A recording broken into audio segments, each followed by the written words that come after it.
Mapayapa ang inorganisang mga kilos protesta laban sa korupsyon. Mula nang ibunyag mismo ni Pangulong Ferdinand R. Marcos Jr.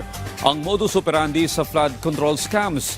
Pero bakit nga pa nauwi sa karahasan ang dapat ay maayos na protesta sa Mendiola sa Maynila? Balikin natin yan sa ulat ni Vel Custodio. Unang idinaos ang kilos protesta kontra korupsyon sa Luneta Park sa Maynila, Linggo ng umaga. Kaya naman nakahanda na ang Philippine National Police upang panatilihin ang seguridad at kaayusan sa paligid ng Luneta. Ilang personalidad rin ang nagsalita sa programa na nananawagan sa pagsugpo sa katiwalian, kawalan ng hustisya at paglustay sa pondo ng bayan.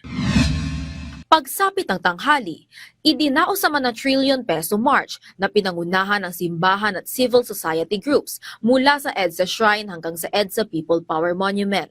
Generally peaceful naman ang naging kilos protesta kontra korupsyon sa EDSA. Pero kasabay ng mapayapang kilos protesta, pasado alas 12 ng tanghali kahapon, isang grupo ng mga kabataan naman ang naging bayolente sa bahagi ng Ayala Bridge sa Maynila.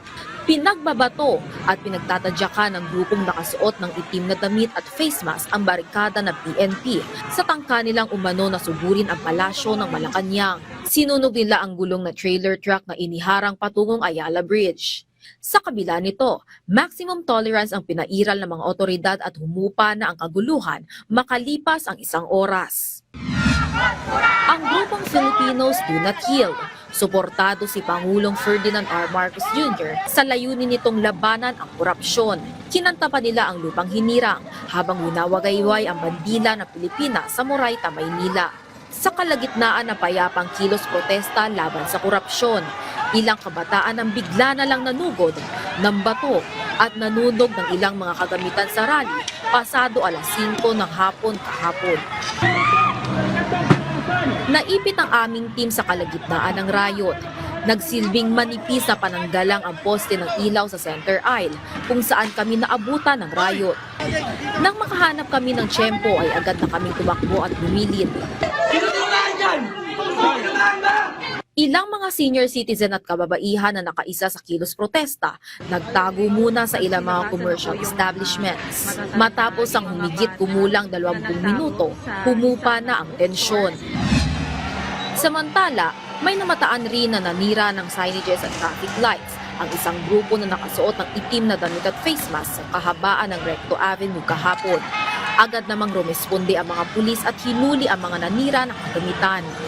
Kinuyog pa ang isang pulis sa kalagitnaan ng riot.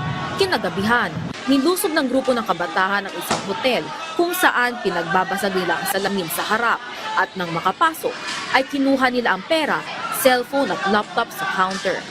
Sumiklab din ang tensyon sa pagitan ng mga pulis at ilang kabataan na umano'y kasapi ng isang grupo.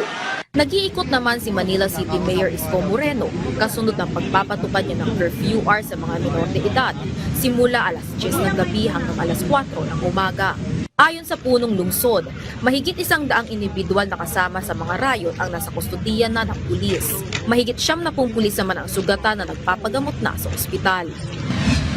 Pagdaan ng PTV News Team sa mga pinangyarihan ng rally, malinis na ang paligid. Wala ng basura at placards na nakakalat sa kalsada. Nananatili pa rin nakaantabay ang mga pulis at bumbero sa Ayala Bridge upang tiyakin ang kaayusan at kapayapaan. Vel Custodio, para sa Pambansang TV, sa Bagong Pilipinas.